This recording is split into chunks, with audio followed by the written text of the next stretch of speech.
কি বন্ধুরা, শুনতে পাচ্ছ? দেখো কতটা সাউন্ড করছে। উপর থেকে একদম ক্রিস্পি আর ভেতর থেকে একদম নরম। তো কি এত টেস্টি রেসিপিটা জানতে চাও কি? তাহলে চলো রেসিপিটা দেখে নাও। তো হ্যালো বন্ধুরা, আমি মনা রান্নাঘরে তোমাদেরকে অনেক অনেক ওয়েলকাম। তো দেখো বন্ধুরা, রেসিপিটা শুরু করার আগে হচ্ছে গিয়ে আমি ব্রেড ক্রাম্বটা বানিয়ে নিয়েছি। আর একটা আমি ছোট সাইজের ব্রেডকে মিক্সিতে গুঁড়ো করে একটু হালকা ফ্রাই করে নিয়েছি। তারপর হচ্ছে কি একটা স্লারি বানিয়ে নেব, যেখানে দিয়েছি হচ্ছে কর্নফ্লোর আর হচ্ছে গিয়ে নুন আর একটু জল দিয়ে দেখো খুব ভালো করে মিশিয়ে আর হচ্ছে গিয়ে স্লারিটা বানিয়ে নিয়েছি। আর জানো তো বন্ধুরা, যখনই আমি মোবাইলে ভিডিওতে ভয়েস অ্যাড করব তখনই একটা না একটা মেসেজ আসবেই আসবে। তো দেখো আমি আগে থেকে আলুগুলো সিদ্ধ করে রেখেছিলাম, আর দেখবে হাত দিয়ে চটকালে ভালো করে চটকানো হয় না, তাই আমি হচ্ছে কি গ্রেটারে গ্রেট করে নিচ্ছি, তাহলে একদম স্মুথ হবে। তো দেখো খুব সুন্দর লাগছে গ্রেটার দিয়ে যখন গ্রেট করছি, আর এরকম নিচে দিয়ে পড়ছে, কিছুটা দেখতে চাউমিনের মতন ম্যাগির মতন লাগছে। তো দেখো খুব ভালো লাগছে। তো এরকম করে হচ্ছে কি আলুগুলো গ্রেট করে নেব। তো দেখো আমার আলুগুলো গ্রেট করা কমপ্লিট হয়ে গেল।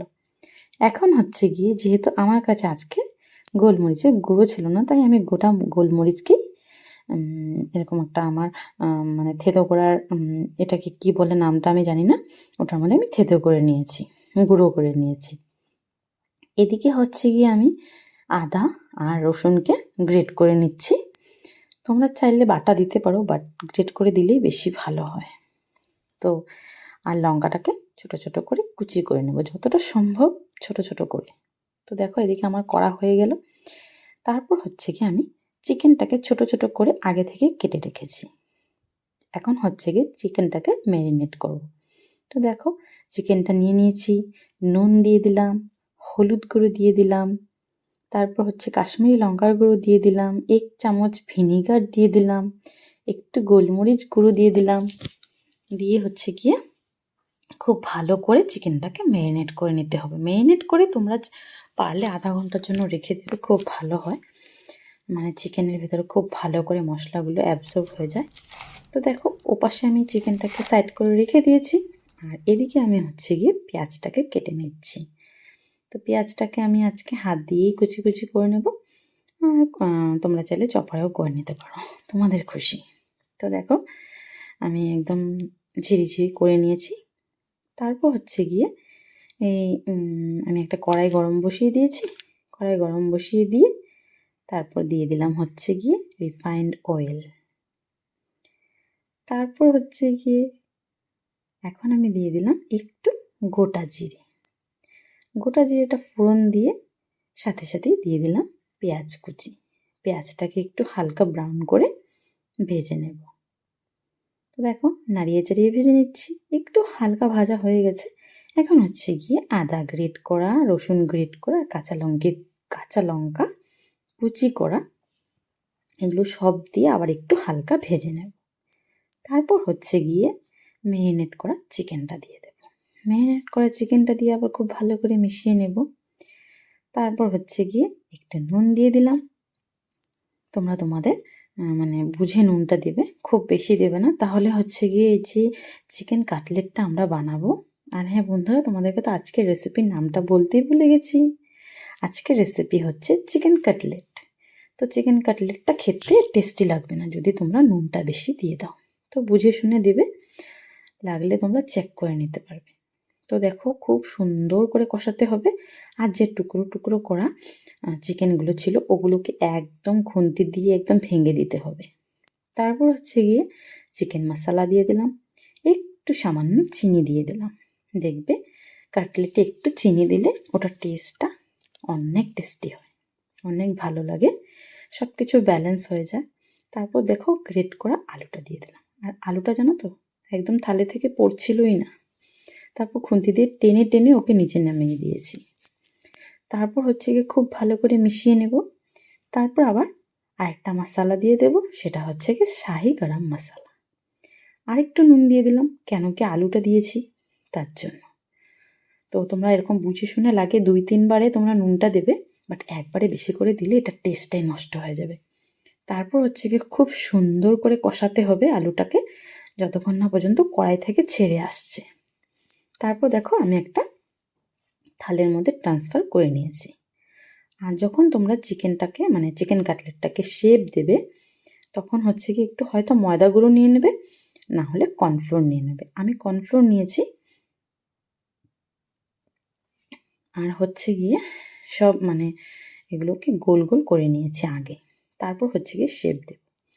তো দোকানে যেরকম কিনতে পাওয়া যায় আমি ওই টাইপেরই দিয়েছি, একদম লম্বাও না একদম গোলও না, এই শেপটাই বেশি ভালো লাগে। তো এরকম করে একবার করে শেপ দিয়ে তারপর হচ্ছে গিয়ে একটু কর্নফ্লোরে কোট করে রাখবো। তাহলে কি হবে, যে ময়েসটা থাকবে ওটা মানে কর্নফ্লোরে অ্যাবসর্ব করে নেবে। তো বন্ধুরা, যদি তোমাদের কাছে আমার ভিডিওটা ভালো লাগে অবশ্যই একটা লাইক করে দেবে, আর তোমাদের বন্ধুদের সাথে শেয়ার করে দেবে যেন তারাও আমার এই রেসিপিটা শিখে নিতে পারে। আর হচ্ছে গিয়ে আমার চ্যানেলে যদি তোমরা নতুন হয়ে থাকো তাহলে প্লিজ আমার চ্যানেলটা সাবস্ক্রাইব করার অনুরোধ রইল। সাবস্ক্রাইব করাটা একদম ফ্রি, কোনো কিছুই লাগবে না তোমাদের। আর হচ্ছে কি তোমরা কোথা থেকে ভিডিওটা দেখছো, তোমাদের কাছে কেমন লাগলো ভিডিওটা অবশ্যই একটা কমেন্ট করতে ভুলবে না। তো চলো দেখো, তোমাদের সাথে কথা বলতে বলতে আমি চিকেনগুলোকে শেপ দিয়ে নিয়েছি, মানে কাটলেটগুলোকে। তারপর হচ্ছে গিয়ে বাকি প্রসেসিংটা করব। তো দেখো শেপ দেওয়াটা হয়ে গেছে। এখন হচ্ছে গিয়ে আমি যে মানে কর্নফ্লোরটা গুলে রেখেছিলাম ওটাতে একটা জিনিস দেওয়া বাকি ছিল বন্ধুরা। তো আর এটা একটু কর্নফ্লোর দেবে গুলে রাখলে একটু জমে যায়। তো ওটাকে ভালো করে নাড়িয়ে চাড়িয়ে মিশিয়ে নিয়েছি। আর গোলমরিচের গুঁড়োটা আগে দিতে আমি ভুলে গিয়েছিলাম, তো দিয়ে দিলাম। দিয়ে একটু মিশিয়ে নেব। মিশিয়ে হচ্ছে গিয়ে এখন মানে মেন প্রসেসটা করব। দেখো একবার ডিপ করব হচ্ছে গিয়ে কর্নফ্লোরে, ডিপ করে তারপরে ব্রেড ক্রাম্বস লাগাবো।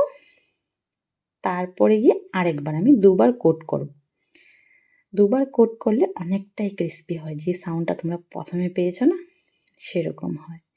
তো তোমরা চাইলে কর্নফ্লোরের এরকম মানে স্লেরি না বানিয়ে তোমরা এখানে ডিমও দিতে পারো। একটা ডিমকে এরকম করে নুন দিয়ে আর গোলমরিচের গুঁড়ো দিয়ে ফাটিয়ে নেবে।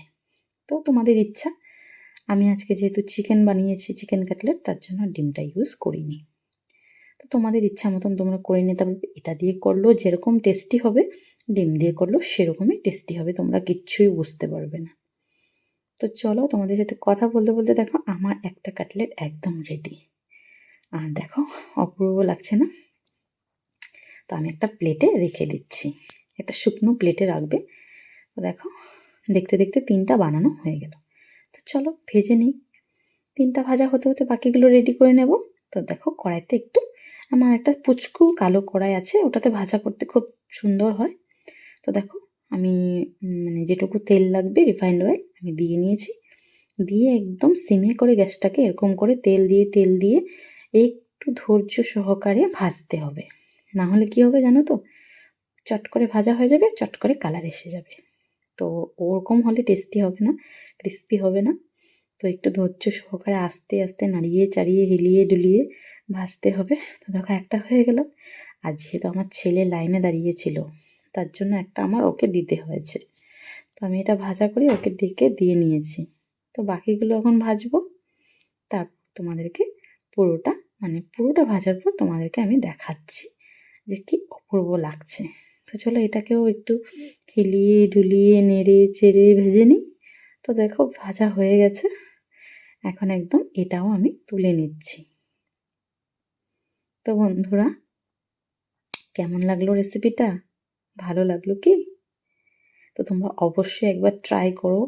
ভীষণই টেস্টি হয় খেতে, ভীষণ টেস্টি হয়, ভীষণ মানে কি বলবো তোমাদেরকে। তোমরা যতক্ষণ না এই রেসিপিটা ট্রাই করবে ততক্ষণ বুঝতেই পারবে না যে আমি কতটা সত্যি কথা বলছি তোমাদেরকে। তো দেখো প্লেটিং করা হয়ে গেছে আর অপূর্ব লাগছে দেখতে, অপূর্ব। তো আমার লাস্টে একটা একটু কালো হয়ে গেছে, তো যেহেতু তেলটা কমে এসেছিল তার জন্য। দেখো বন্ধুরা কেমন লাগলো? দেখো দেখো অনেকটাই ক্রিস্পি হয়েছে, অনেকটা টেস্টি হয়েছে, অসাধারণ হয়েছে, এক্সিলেন্ট হয়েছে। আমি দেখো মানে কাটলেট আমি মানে চিকেন কাটলেট এই প্রথম বানিয়েছি, আর এতটা ভালো হবে আমি ভাবতেই পারিনি। তোমরা সাউন্ডটা জাস্ট শোনো, একদম মানে কি বলবো, তোমরা বুঝতেই পারছো, আর আমি তোমাদেরকে বলে বোঝাতে পারছি না। দেখো ভেতরটা কতটা সফট। তো চলো বন্ধুরা, আজকের জন্য টাটা।